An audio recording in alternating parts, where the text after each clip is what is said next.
무게감을 더할 뿐. 아메리칸 엑스프레스 메탈 에디션.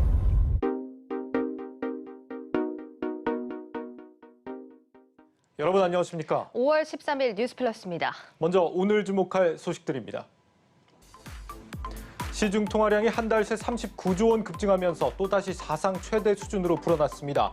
물가 불안으로 인플레이션에 대한 우려가 커진 상황에서 금리를 결정하는 한국은행의 고민은 더욱 깊어지고 있습니다.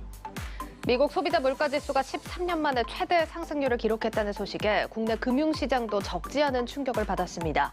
주식과 채권, 원화가 일제히 하락하는 트리플 약세 현상이 나타났는데 당분간 변동성 확대가 불가피할 것으로 전망됩니다. 테슬라 최고 경영자인 일론 머스크가 비트코인을 활용한 테슬라 차량 판매를 갑자기 중단하겠다고 선언했습니다. 머스크의 변심에 비트코인이 10% 넘게 급락했고 암호화폐 시장이 큰 충격을 받았습니다. 반도체 패권을 잡기 위한 국가 간의 경쟁이 뜨거운 가운데 우리 정부도 압도적인 반도체 강국을 만들겠다며 전폭적인 지원에 나섰습니다.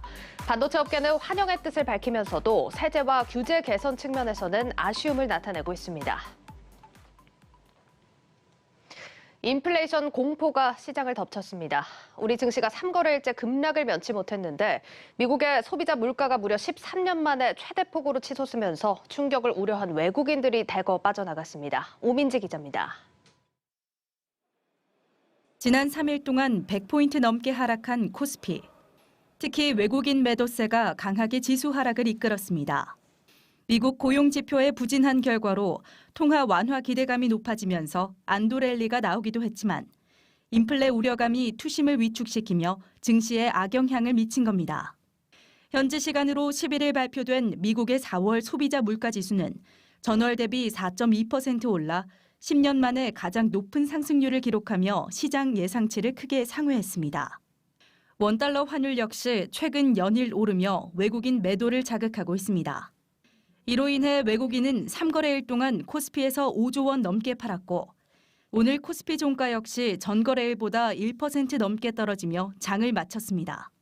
특히 코스피 대표주인 삼성전자와 SK하이닉스 등 대형주들이 약세를 면하지 못하면서 지수 하락폭이 커졌습니다. 이 기간 외국인 순매도가 많은 상위 종목을 보면 대부분 코스피 시가총액 상위 종목들이었습니다. 증권가는 외국인 매도세가 한동안 이어질 가능성이 높다고 전망합니다. 당장 연준이 금리 인상 결정을 하지 않더라도 테이퍼링이 있을 수 있다는 심리가 신흥국 전반에 대한 투심 약화로 이어질 것으로 보기 때문입니다. 외국인 매수세가 반전이 달라 그러면은 일단 그 미국발 이벤트가 사실 지금 6월부터 9월까지 굉장히 겹쳐 있거든요. 시장에서는 이 이벤트 사이에서 아마 테이퍼링에 대한 공론화가 굉장히 좀 심화될 수 있다라는 부분이 좀 선반영되고 있기 때문에 하지만 이런 외국인의 강한 매도세에도 우리 증시의 기초 체력이 나쁘지 않은 데다 다수의 동학개미들이 시장을 받쳐주고 있어 급격한 하락은 나오지 않을 것이라는 전망이 지배적입니다.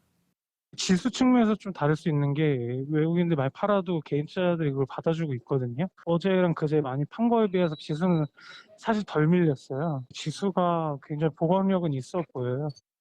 금리 인상과 테이퍼링 우려감 속 외국인 매도세가 반전되기까지 우리 증시의 기초 체력이 얼마나 뒷받침해줄지 시장에 관심이 쏠리고 있습니다. 한국경제TV 오민지입니다. 이런 인플레이션 공포는 미국만의 얘기가 아닙니다. 지난 3월 국내 시중에 풀린 유동성이 역대 최대를 기록했는데 그 여파인지 우리나라의 지난달 소비자 물가지수가 2.3% 상승해 3년 8개월 만에 가장 큰 폭으로 뛰었습니다. 한국은행의 물가 안정 목표치인 2%를 현재 웃도는 상황인데 이렇게 물가가 오른다면 같은 월급을 받아도 살 수 있는 게 줄어든다는 말이 되겠죠. 그렇다면 다시 돈의 가치를 높이기 위해 한국은행이 시중에 풀린 유동성을 회수하는 시기는 언제가 될 것인가 시장의 견해가 엇갈리고 있습니다. 강미선 기자가 보도합니다. 지난 3월 시중에 풀린 돈은 3,313조 원, 역대 최대치입니다.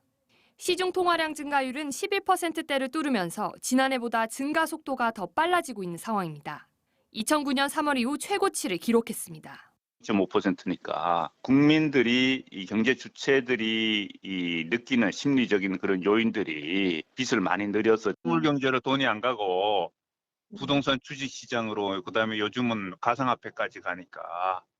미국의 소비자 물가가 13년 만에 최고치인 4.2%나 오르고 우리도 물가 안정 목표인 2%를 넘어서는 등 물가 불안이 가중되는 상황. 여기에 통화량마저 급증하면서 물가 상승을 부추기고 인플레이션 기대 심리를 키우는 모양새입니다.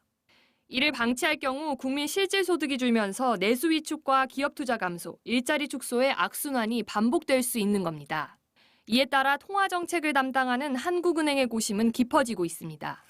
물가 안정을 위해선 금리 인상을 앞당겨야 하지만 그럴 경우 회복 조짐을 보이는 우리 경제가 다시 위축되는 부정적인 효과도 간과할 수 없기 때문입니다. 실제 전문가들 사이에선 금리 인상 시기와 효과 등에 대해 갑론을박이 벌어지고 있습니다.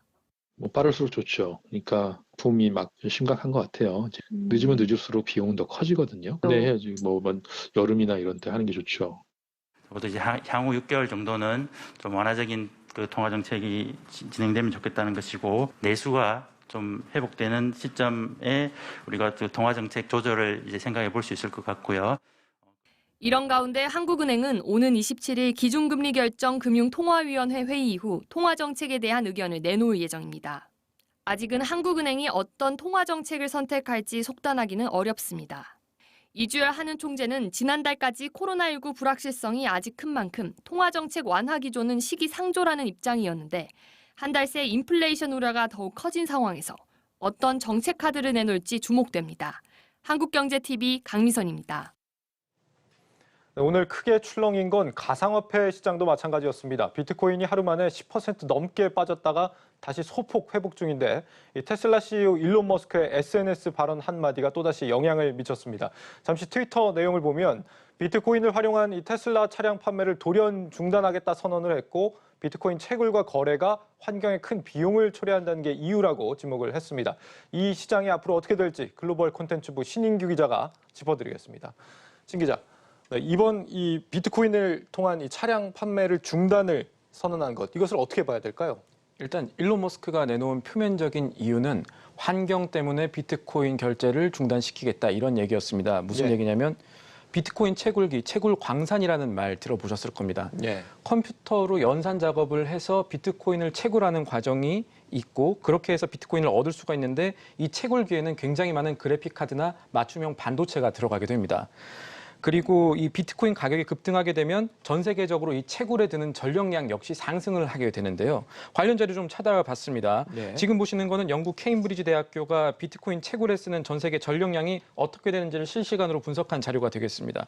오늘자 기준으로 현재 정도 수준이면 선진국인 스웨덴이나 인구 3천만 명 이상의 말레이시아보다도 비트코인 채굴에 드는 전기가 더 많다는 계산이 나옵니다. 한 나라가 쓰는 전력량만큼 쓴다 이거군요. 그렇습니다. 그리고 이런 비트코인 채굴장은 주로 중국이나 남미와 같이 화력 발전을 주로 하는 지역에서 운영이 됩니다. 전기를 싸게 쓸 수 있는 곳에서 운영한다는 전략을 쓰는 거죠. 그러다 보니까 비트코인이 환경에 악영향을 미친다 이런 문제는 계속 지적이 되었습니다.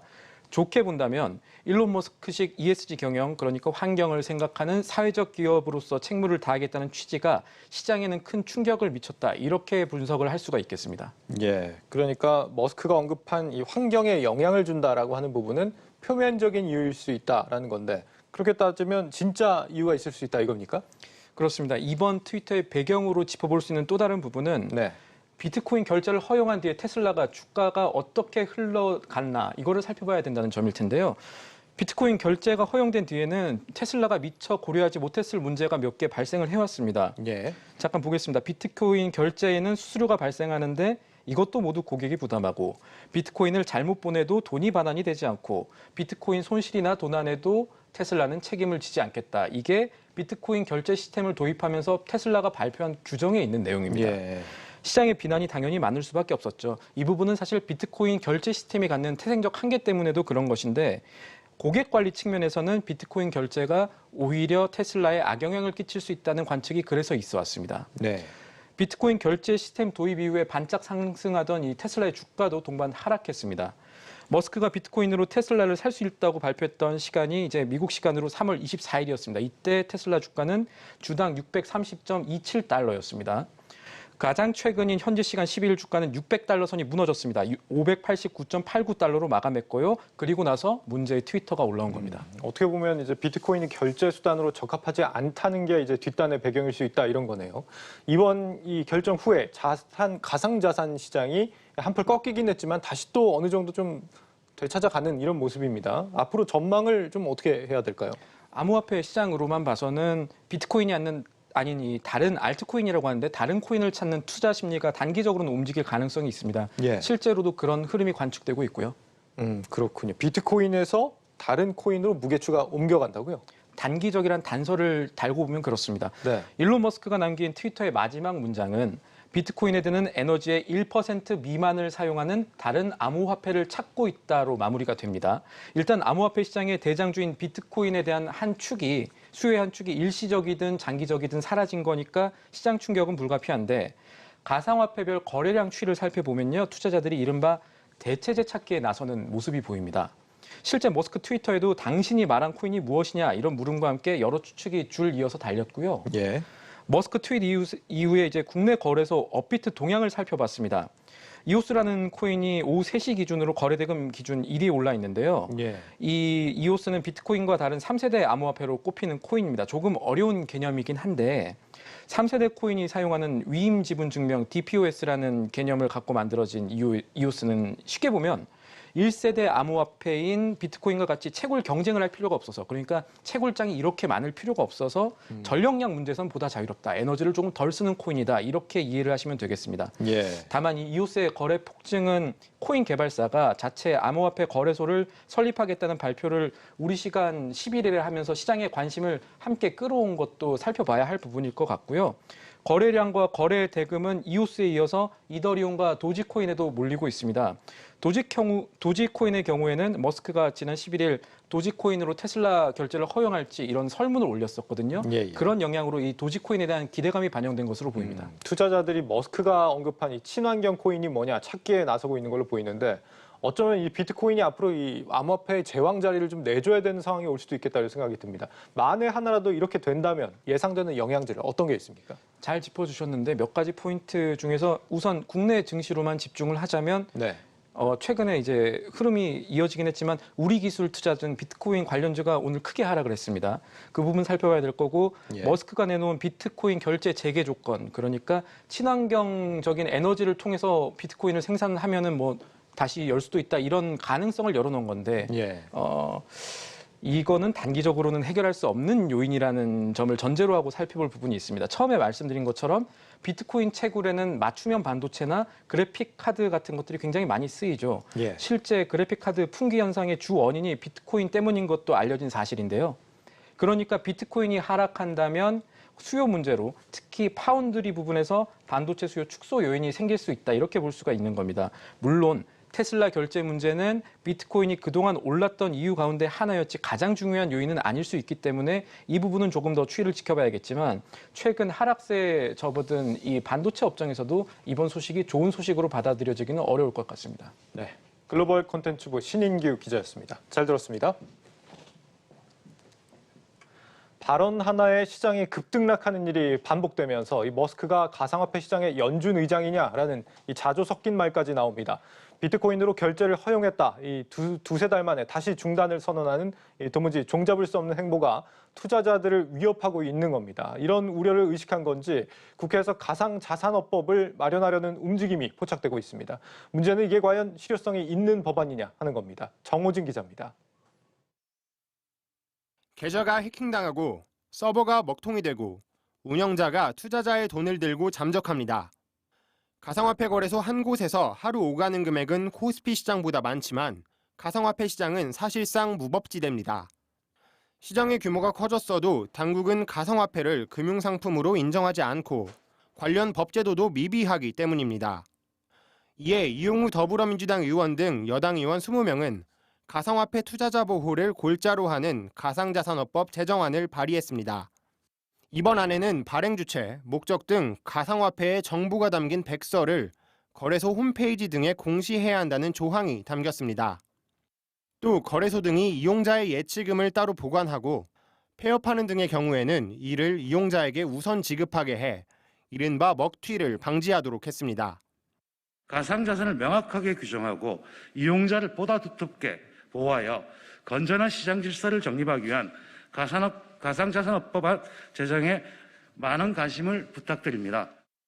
여당뿐만 아니라 국민의힘과 국민의당 등 야권에서도 가상자산업법 마련을 위한 논의가 진행 중인 상황. 하지만 정작 업권법 마련을 촉구해오던 업계의 반응은 시큰둥합니다. 지난 국회에서도 가상화폐 관련 법안들이 논의됐었는데 이번안에 담긴 내용도 이 같은 사안들을 정리한 것일 뿐 새로운 내용은 찾아보기 어렵다는 겁니다.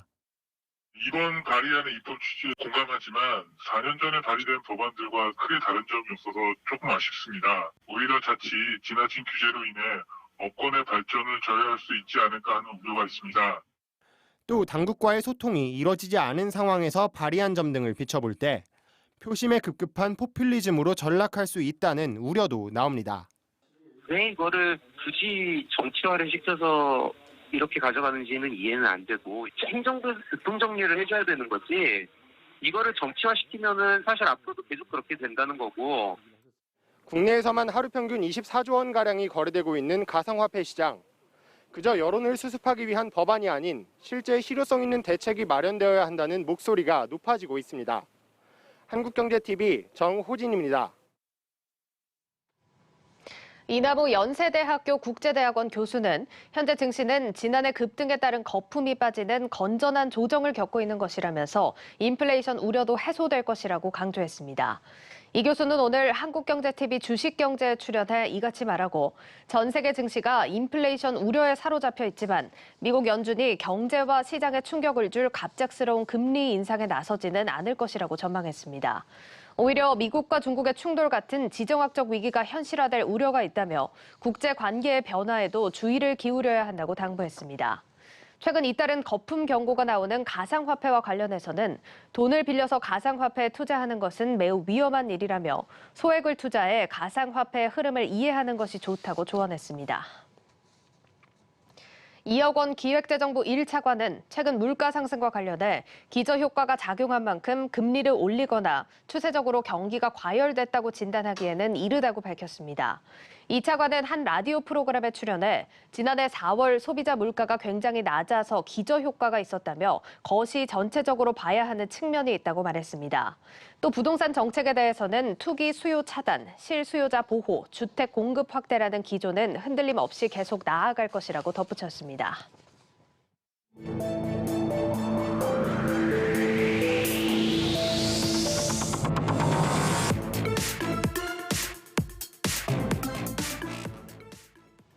글로벌 반도체 패권을 잡기 위한 국가 간 경쟁이 뜨겁습니다.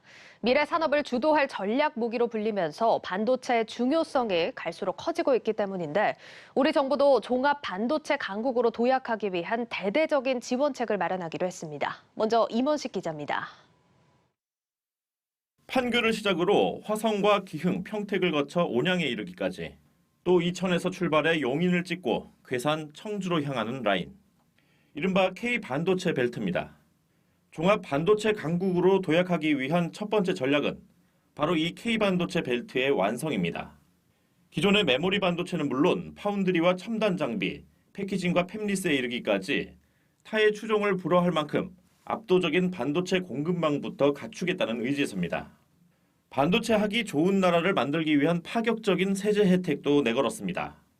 삼성전자 등 국내 반도체 기업들은 앞으로 10년 동안 510조 원가량을 투자할 계획인데 R&D 투자는 최대 50%, 시설 투자는 최대 20%까지 세액 공제 혜택을 받게 됩니다. 8인치 파운드리 증설과 첨단 패키징 시설을 짓기 위한 특별 자금도 1조 원 이상 마련됐습니다. 또 화학물질 취급과 수입 용기 검사, 방호벽 설치 등의 규제들을 완화하는 한편 반도체 용수 물량 10년치를 확보하고 한국전력과 함께 송전선로도 50% 지원하기로 했습니다. 우리 기업들이 반도체 투자에 필요한 세금 지원 또는 인력, 인프라 지원을 많이 요청을 했습니다. 이에 대해서 정부가 대기업을 포함해서 세액 공제를 5배 이상 높였고요. 송전선로 같은 거를 국비로 지원하기로 결정.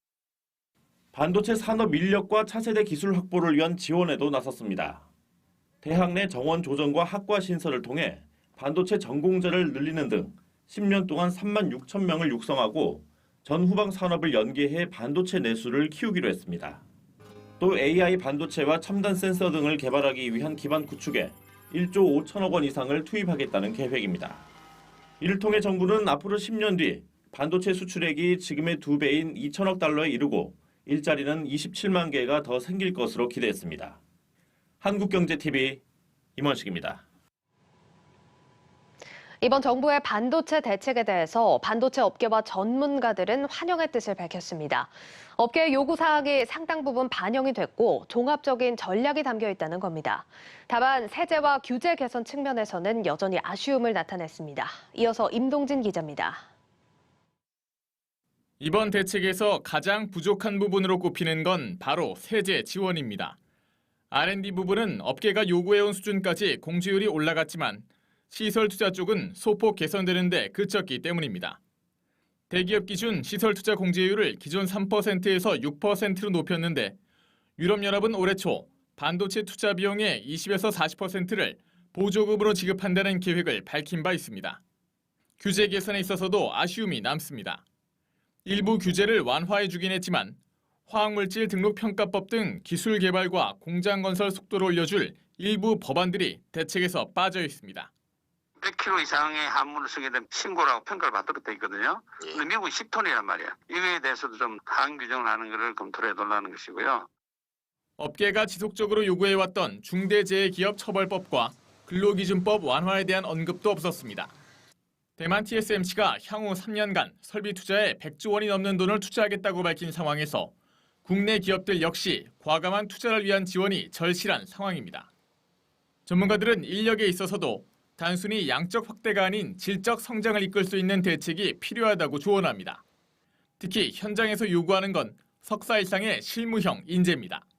반도체 산업의 성격은 임팩트 팩터가 높은 논문이나 중요한 건 아닌데 학생들도 그쪽으로만 유도가 되고 이러다 보니까 이게 문제가 심화되는 거거든요. 평가 지표에 대한 문제 그런 것들만 현실에 맞게 조정을 해주시고 하면은 굉장히 긍정적인 효과. 이 외에도 소재와 부품, 장비, 국산화 방안이 필요하다는 지적이 나옵니다. 전문가들과 업계는 이번 대책이 장기적으로 지속되고 제정을 논의 중인 반도체 특별법에서 조금 더 개선된 방안이 포함되길 기대하고 있습니다. 지금부터는 실행에 대한 문제인데 특히 이제 인력 양성 부분이 계획대로 추진이 잘 됐으면 하는 바람입니다. K반도체 위기론이 대두되고 있는 급박한 상황에서 정부가 내놓은 이번 대책이 현장에서 제대로 실행되려면 세심한 사후 관리가 필요하다는 의미입니다. 한국경제TV 임동진입니다.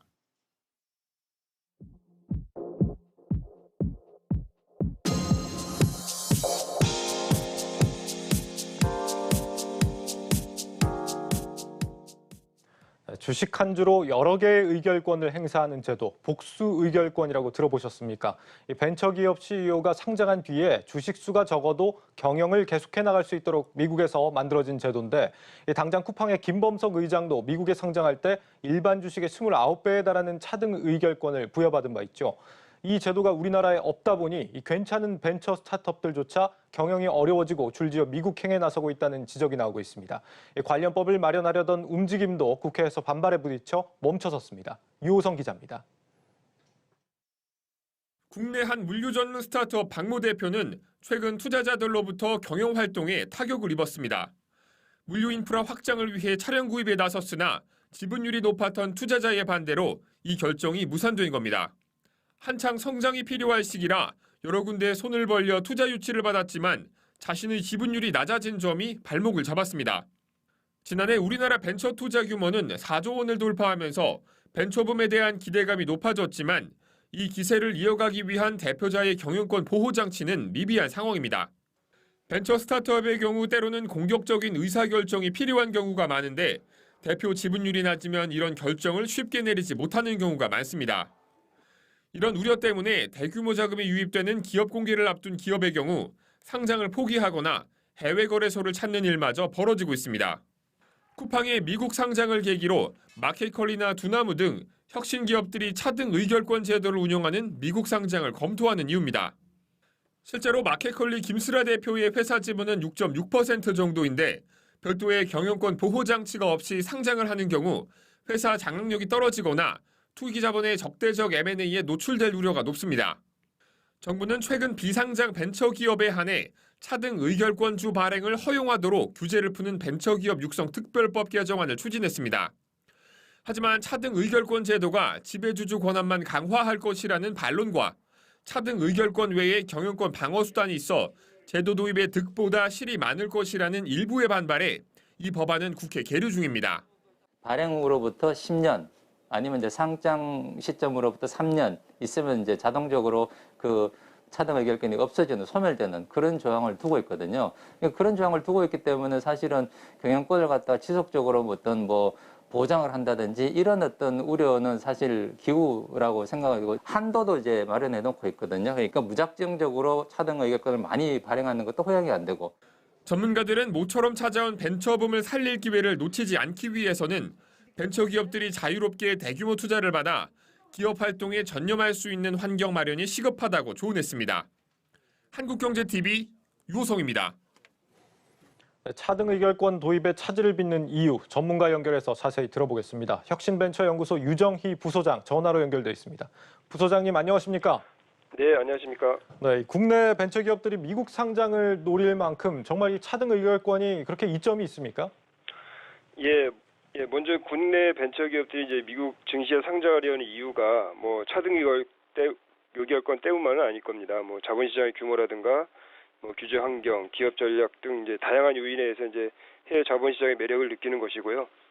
차등 의결권은 그런 요인 중에 이제 하나라고 보시면 될 것 같습니다. 그 차등 의결권 이제 상법에서 규정하고 있는 그 1주 1의결권에 이제 예외를 두는 제도로서 그 고성장 벤처기업이 이제 경영권 위험 없이 대규모 투자 유치를 통해서 그 유니콘 기업으로 성장하는 것을 이제 지원하기 위한 제도입니다.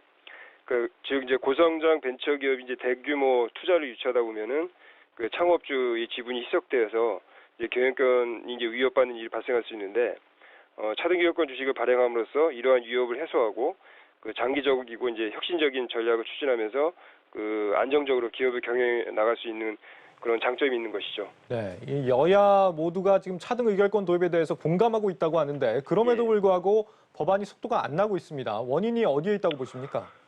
예, 일부 반대하는 측에서 이제 본 제도에 어떻게 보면 이제 이 내용을 깊이 이해하지 못하는 데서 나오는 거라고 보여지고요. 이제 결국 이제 아직 발생하지도 않은 이제 미래 우려 때문에 이제 반대를 하고 있습니다. 이제 그 크게 이제 재벌 대기업의 이제 세습 수단으로 악용될 수 있다는 것과 이제 무의결권 주식 발행 등 이제 기존의 제도를 활용할 수 있다는 것인데 일단 우선 재벌 대기업의 세습 수단으로 악용될 수 있다는 우려에 대해서 어떻게 보면 이제 정부의 제도 도입 안에는 이런 이제 부작용을 방지하기 위한 어떤 충분한 제도적 장치가 마련이 돼 있습니다. 그래서 물론 이제 반대 측에서도 이런 이 현재 법안이 이제 대기업에서 활용할 수 없도록 장치가 마련돼 있다고 인정을 하면서도 향후에 그 요건을 완화해서 할 수 있다는 거예요. 그런 우려만으로도 이제 어떻게 보면 이제 벤처기업의 필요를 묵살하고 이제 반대하고 있는 것이죠. 또한 이제 무의결권 주식 같은 경우도 사실 이게 투자 시장에서 이제 통용되지 않는 제도로 오히려 이제 투자를 위축시킬 수 있는 제도거든요. 이 무의결권 주식은 뒤에 다시 좀 말씀드리도록 하겠습니다. 예, 방금 앞서 말씀하신 중에 이제 재벌 세습에 대한 부작용 방지 장치가 마련이 돼 있다라고 말씀하셨는데 이거 어떤 방식을 말씀하시는 겁니까? 예, 당연히 있습니다. 정부 안에는 이제 재벌 대기업의 어떤 편법 경영권 승계 수단으로 이제 악용되지 않도록 복수 의결권 주식이 이제 상속 또는 이제 양도되거나 창업주가 이제 이사직에서 사임할 경우 자동으로 이제 복수 의결권 주식이 보통주로 전환되고 또 이제 복수 의결권 주식을 발행한 벤처기업이 공시대상 기업 집단에 이제 편입될 경우에도 즉시 이제 보통주로 전환되게 됩니다. 또한 이제 벤처기업법의 어떤 상법의 특례로 복수 의결권을 도입하고자 하는 것인데 이것 자체만으로도 중견 대기업으로의 확산에 대한 우려를 이미 이제 충분히 감안해서 이게 제도를 마련한 것이죠. 또한 이제 무엇보다도 저희 이제 벤처 스타트 업계는 복수 의결권 주식 제도가 이제 재벌 대기업의 세습 수단으로 악용되는 것을 그 누구보다도 사실 원치 않기 때문에 향후 이러한 악용 사례가 이제 발생하지 않도록 감시하고 방지하는데 또 저희 나름대로도 또 적극적인 역할을 수행할 것입니다. 예. 예, 굳이 이 복수 의결권이 아니더라도 창업주의 경영권을 보장하는 방법이 있지 않겠느냐 이런 주장도 반대측에서 나오고 있는 것 같은데 여기에 대해서는 어떻게 보십니까? 예, 그 무의결권 주식 얘기를 하는 것 같은데 사실 이제 벤처 투자자에게 무의결권 주식 투자를 하라고 하는 것은 어떻게 보면 이제 투자 생태계를 이제 잘 이해하지 못한 데서 나오는 얘기라고 생각이 됩니다. 그래서 그 벤처 생태계 내에서 벤처 투자자 같은 경우는 그 기업 성장에 적극적으로 관여를 하고 또 미국 포함해서 뭐 국내에도 마찬가지고 대부분의 투자는 의결권 있는 투자를 하고 있습니다. 그래서 만약에 이제 무의결권 주식을 투자를 종용을 한다면은 오히려 벤처 투자가 위축될 수 있다고 저희는 생각을 하고 있습니다. 예. 그 또한 이제 그 반대 측의 주장 중에 또 한 가지가 뭐 이제 투자자와 창업주 간의 어떤 사적 계약으로 뭐 창업주의 경영권을 보장할 수 있다 하는 것은 어떻게 보면 이명 계약을 이제 부추기는 것으로밖에 볼 수가 없고 이는 어떻게 보면 이제 법 취지에 반하는 행위일 수도 있고요. 그 법적 안정성이라든가 애적 가능성 제고를 위해서는 오히려 사적 계약이 이루어지는 부분들을 줄여나가는 것이 바람직하다고 저희는 보고 있습니다. 예, 해외에 차등 의결권 도입을 한 나라들 같은 경우는 어떻습니까? 지금 창업주가 뭐 적은 주식으로도 경영권을 안정적으로 유지해가는 그런 성과가 좀 있었습니까? 예, 일단 우선 그 복수기업권 허용하고 있는 국가들의 좀 특징을 보면은 또 이제 스타트업이나 이제 벤처, 테크 기업들이 발달하고 또 이제 유니콘 기업이 많은 이제 국가들입니다. 그러니까 뭐 미국이라든가 중국, 인도, 영국, 다 우리나라보다 이거 유니콘 기업이 많은 국가들이죠. 그래서 최근 이제 영국 같은 경우 이제 증권거래소 그 프리미엄 세그먼트에 상장하는 그 회사 창업주에게 이제 차등 의결권을 이제 권유하고 있고요. 홍콩 같은 경우도 이제 최근에 이제 비테크놀로지 기업들한테도 이제 복수 의결권을 확대하는 방안을 지금 검토 중인 걸로 알고 있습니다. 그 사례로 뭐 다 알고 계시겠지만 대표적으로 이제 구글 같은 경우도 어떻게 보면 이제 창업가팀에서 장기적이고 혁신적인 전략 추진을 위해서 그 보통주의 10배의 의결권을 가지는 이제 그 복수 의결권을 발행을 함으로써 그 구글이 이제 그 기업 공개 이후에도 경영권 이용 없이 이제 대규모 작업 조달을 통해서 그 고성장을 추구할 수 있었던 것이죠. 그 뭐 중국 같은 경우도 알리바바가 이제 미국 증권 거래소에 이어서 최근에는 이제 홍콩 시장 얘도 상장을 했고요. 뭐 바이두도 마찬가지로 이제 미국 증권 거래소 상장을 해서 지금 성장을 하고 있습니다. 네, 그렇군요. 이 마지막으로 차등 의결권 관련법이 지금 국회에 계류돼 있다고 하는데 앞으로 일정이 어떻게 되는 건지도 설명해 주시죠. 예, 현재 뭐 상임위에서 계류 중인데 상임위 통과하고 뭐 본회의에서 의결이 된다 하더라도 또 이게 뭐 시행령 작업 등 뭐 실제 이제 최소 6개월 이상 소요되기 때문에 그 실제 벤처기업들이 활용하려면 또 아직도 먼 얘기라고 저희는 이제 보여지고요. 뭐 어쨌든 뭐 국회에서 하루속히 이제 그 통과되는 게 급하기 때문에 다시 한번 빨리 시행될 수 있도록 그 신속한 통과를 다시 한번 이제 요청드립니다. 사실 뭐 코로나19로 인해서 이제 그 여러 가지 어려움 속에서도 이제 벤처기업 같은 경우는 전체 총 고용 규모가 80만 명이 넘습니다. 우리나라 그 4대 그룹의 총 고용 규모가 66만 8천 명에 비하면 상당히 많은 숫자이고요. 작년에 같은 경우도 이제 5만 3천여 명에 달하는 이제 그 고용 증가를 달성했고 또 저희 벤처기업 총 매출 규모는 이제 193조 원 정도 됩니다. 이게 그 재계 2위 정도에 해당되는 그 규모입니다. 어쨌든 이제 벤처기업 우리 경제 혁신 성장과 이제 좋은 일자리 창출을 이제 주도하고 있다고 저희는 보여지고요. 이런 이제 지속적이고 더 큰 그 성장을 이어나갈 수 있도록 어떻게 보면 이제 제도적인 지원 차원에서 본 제도를 이제 좀 전향적으로 좀 검토를 해주셨으면 하는 바람입니다.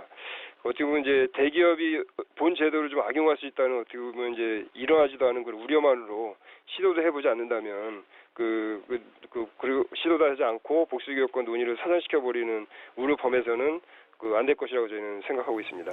예, 부서장님 여기까지 듣겠습니다. 말씀 잘 들었습니다. 예, 감사합니다. 네, 지금까지 혁신벤처연구소 유정희 부소장이었습니다.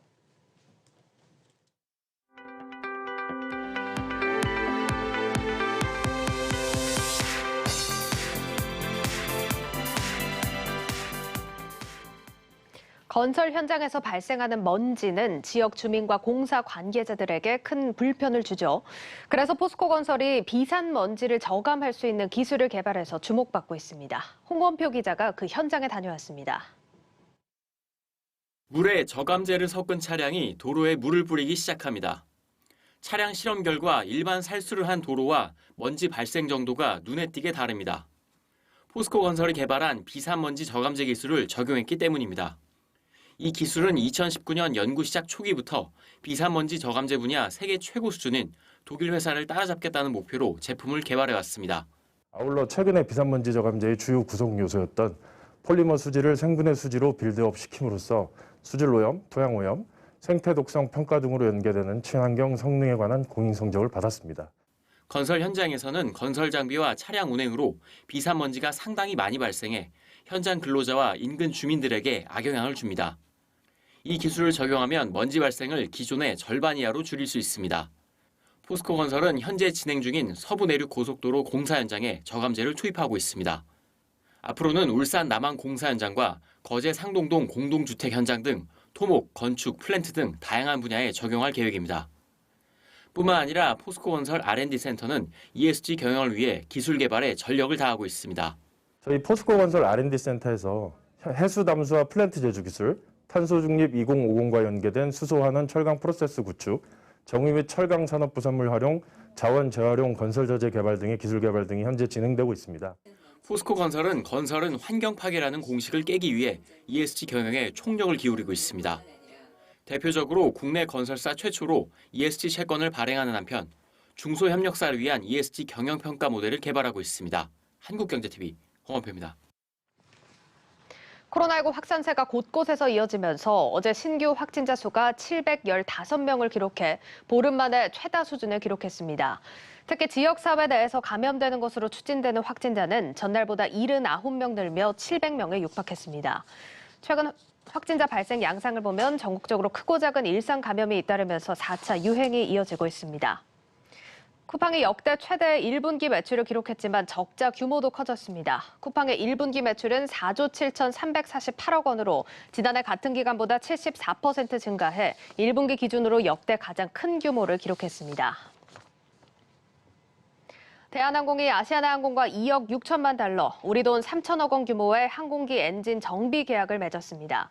12일 서울 강서구 아시아나항공 본사에서 열린 협약식에는 이수근 대한항공 부사장, 진종섭 아시아나항공 전략기획본부장 등이 참석했습니다.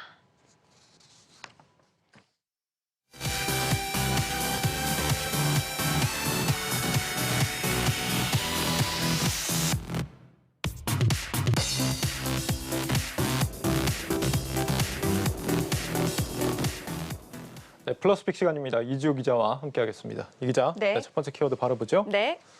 네, 외국인의 폭격, 이렇게 굉장히 좀 살벌한 키워드를 들고 왔네요. 네, 전쟁이 난 것은 아니고요. 네. 삼성전자의 주가가 이틀 연속으로 8만 원 아래로 떨어지고 있습니다. 그런데 이게 외국인들의 매도 폭격 때문이라는 얘기가 있어서 키워드를 이렇게 잡아봤습니다. 정말 폭격은 폭격이죠. 증시 네. 전반이 좀 휘청하긴 합니다만 삼성전자도 예외는 아니었군요. 연초만 해도 뭐 10만 전자에 대한 기대감도 있고 그랬는데요. 네, 맞습니다. 실제로 지난 1월 11일에는 장중 96,800원까지 좀 치솟기도 했는데요. 네. 하지만 이후에 조정기에 진입하면서 지금까지 8만 원대에서 등락을 좀 반복하다가 어제 외국인이 삼성전자를 집중적으로 팔아치우면서 7만 원대로 빠지기 시작하더니 오늘도 비슷한 흐름을 보였습니다. 네, 반도체 슈퍼사이클에 대한 기대가 있었는데 왜 이렇게 주가가 빠지는 걸까요? 일단 앞서 리포트에서도 나왔다시피 인플레이션 공포 때문에 좀 외국인의 매도 심리를 자극한 것으로 좀 보이고요. 네. 또 대만 경제를 이끄는 세계 최대 파운드리 업체인 TSMC의 실적이 고꾸라진 영향도 있었는데 이 반도체 경기에 대한 의구심이 확산되면서 이 삼성전자에도 악영향을 미쳤다는 평가가 나옵니다. 그렇군요. 지난번에 이제 컨퍼런스 콜에서도 뭐 반도체 공급 부족 때문에 일부 뭐 세트 장비인가요? 네. 디스플레이 장비에서 생산에 좀 차질을 빚고 있다 이런 얘기를 했던 것 같아요. 네. 이런 부분도 영향을 준 것 같고 여기에 이제 미국에서도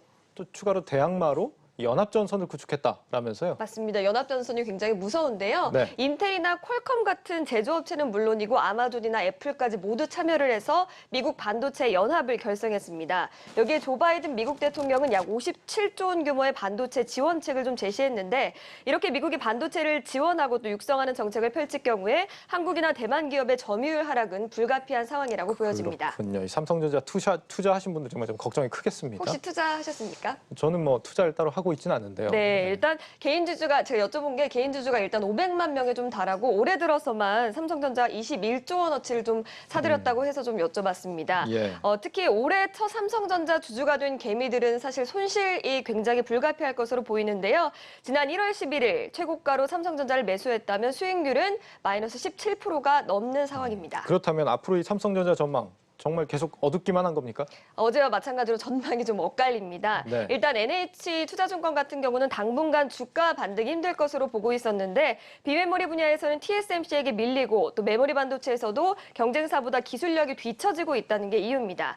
또 올해 상반기를 고점으로 반도체 업황이 꺾이는 거 아니냐 이런 의구심도 있는데요. 반면에 한국투자증권은 삼성전자의 저점을 78,000원 선으로 본다면서 저가 매수로 들어가도 괜찮을 타이밍이다 이렇게 분석했습니다. 그렇군요. 뭔가 좀 모멘텀이 필요할 것 같다 이런 생각이 듭니다. 네. 다음 키워드 보겠습니다. 네.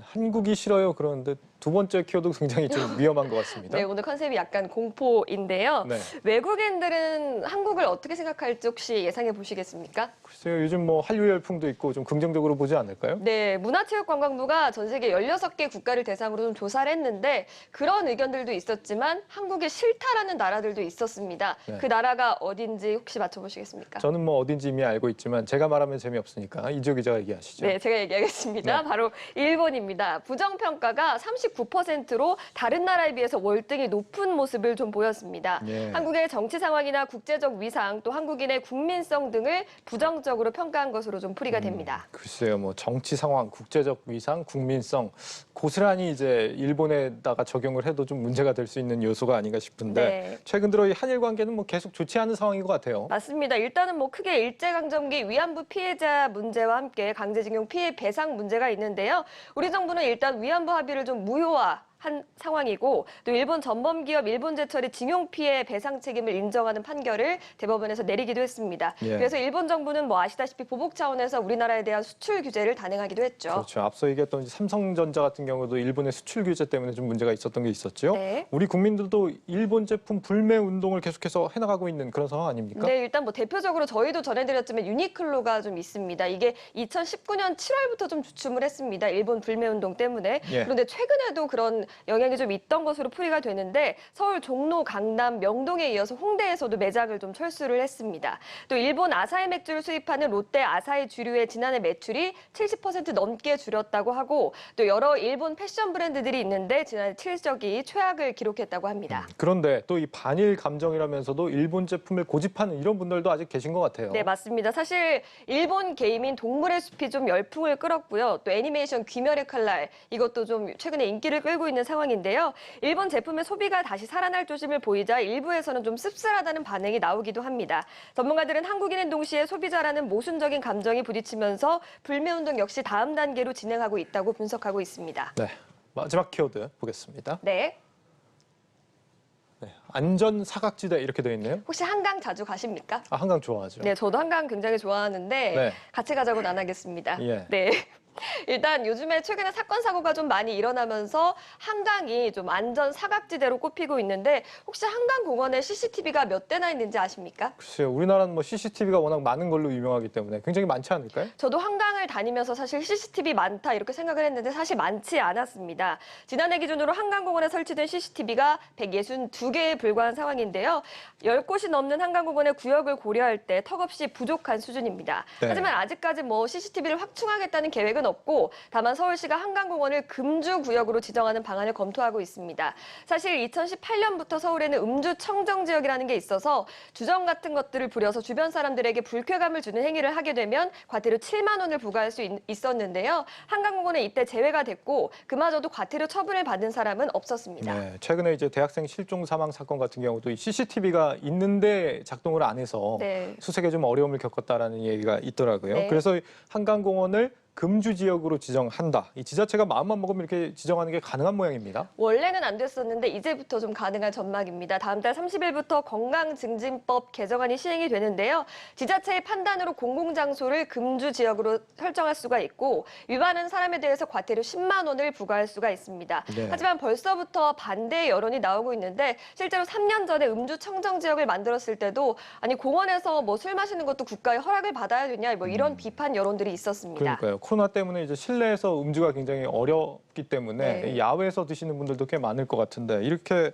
게다가 과태료도 이제 10만 원이라고 한다면은 과연 실효성이 있을까 이런 생각도 들어요. 이 기자 같은 이제 주당들도 뭐 물병에 담아서 마시지 않을까 이런 생각도 들고요. 일단 뭐 법이 개정돼서 규칙은 지키겠지만 물병에 빨대 꽂아서 먹으면 들키진 않을 것 같습니다. 그렇군요. 네. 이미 꼼수를 생각하고 있군요. 네, 맞습니다. 어쨌든 사실 공공장소의 음주에 대한 규정이 한국의 규제가 조금은 느슨한 상황입니다. 이 복지부에 따르면 미국 뉴욕주 같은 경우는 공공장소에서 개봉한 술병만 들고 있어도 벌금 100만 원 정도 그리고 징역형에 처해질 수 있다고 하는데요. 우리나라에서도 뭐 어떻든 규제로만 일관했을 경우에 국민들의 스트레스가 커질 수 있다는 분석이 나오고 있습니다. 네, 플러스픽 이지호 기자와 함께했습니다. 잘 들었습니다. 고맙습니다. 를 타고 동해안 도로를 달려볼까 합니다.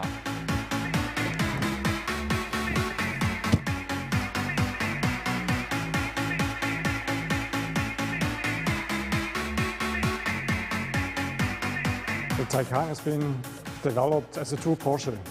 It is experienced on the track and has great performance. And if you've driven the car and you glide along effortlessly on mountain roads, but also accelerate on the streets, you feel the true soul of the Taycan.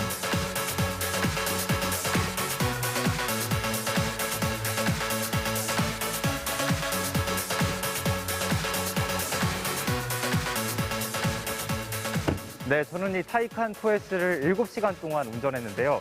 한 문장으로 요약하면 흔들림 없는 편안함이었습니다. 그만큼 속도감을 즐기기에 충분했고 승차감도 훌륭했습니다.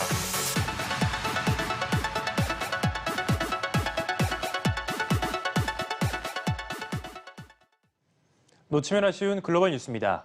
조금 전 마감한 중국 증시 마감 시황부터 전해드리겠습니다. 오늘 중국 증시는 미국의 인플레이션 우려 속에 국제금리가 급등한 여파로 일제히 하락했습니다. 상해 종합지수는 0.96%, 선전 종합지수는 1% 빠졌고 창업한 지수도 0.57% 내렸습니다. 간밤에 발표된 미국의 4월 소비자 물가지수가 예상치를 웃돌면서 미국 국채금리가 급등했는데요. 10년물의 경우 지난 3월 이후 가장 큰 일일 상승폭을 기록했습니다. 이에 따라 중국 증시를 비롯해 아시아 증시가 일제히 충격을 받았는데요. 여기에 4월 위안화 신규 대출 규모가 예상치를 하회한 점도 투자 심리를 위축시켰습니다. 한편 미중 갈등에 대해서는 서로 엇갈린 재료가 나왔습니다. 미 국방부가 중국의 샤오미를 블랙리스트 명단에서 제외할 것이라는 소식은 호재였지만 신장 지역에 대한 서방 국가들의 비난이 거세진 점은 미중 관계에 부담감을 키웠습니다. 오늘 업종별로는 전날 강세를 보였던 에너지 섹터와 천연자원 등 큰 폭으로 빠지면서 오늘장 하락을 주도했습니다. 이어서 백신 소식도 살펴보겠습니다. 미국 오하이오주에서 코로나19 백신 접종률을 끌어올리기 위해서 백신 접종자를 대상으로 당첨금 100만 달러, 우리 돈 11억 3천만 원 상당의 백신 복권을 발행했습니다. 오하이오주의 드웨인 주지사는 백신을 1회 이상 접종한 주민들을 대상으로 추첨을 통해서 당첨자에게 현금 100만 달러를 지급하기로 했다고 밝혔습니다. 추첨은 오하이오주 복권 당국이 맡아서 이달 26일부터 매주 수요일마다 5주간 진행됩니다.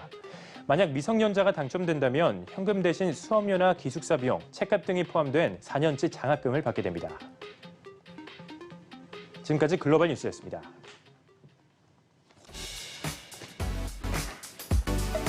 주요 일정 전해드립니다. 먼저 내일 국내 4월 수출입 물가지수가 발표됩니다. 기업 소식으로는 삼성생명과 한화, 넷마블 등이 1분기 실적을 발표합니다. 글로벌 일정으로는 인플레이션 우려가 시장을 지배하는 가운데 미국에서는 실업수당 청구 건수가 발표됩니다. 또 이에 따른 연준의 대응에 초점이 쏠린 가운데 연준 이사와 연은 총재들의 발언도 예정된 만큼 살펴보셔야겠습니다. 네, 오늘 인플레이션 공포로 우리 증시가 큰 조정을 받았지만 사실 이런 경고등이 꽤 오래전부터 켜져 있었기 때문에 우리 투자자분들도 잘 대비하셨으리라 믿습니다. 예, 최근 시장 상황을 놓고 글로벌 구루들은 코로나로 시장이 비이성적인 패턴을 이어왔던 만큼 이제 제자리를 찾아가려는 시간이다 이렇게 말하고 있습니다. 비 온 뒤에 땅이 굳는다는 말이 있듯이 최근의 조정 장세를 투자의 균형을 다시 찾아가는 기회로 삼아보시는 것도 좋겠습니다. 네, 뉴스플러스를 마칩니다. 여러분 고맙습니다.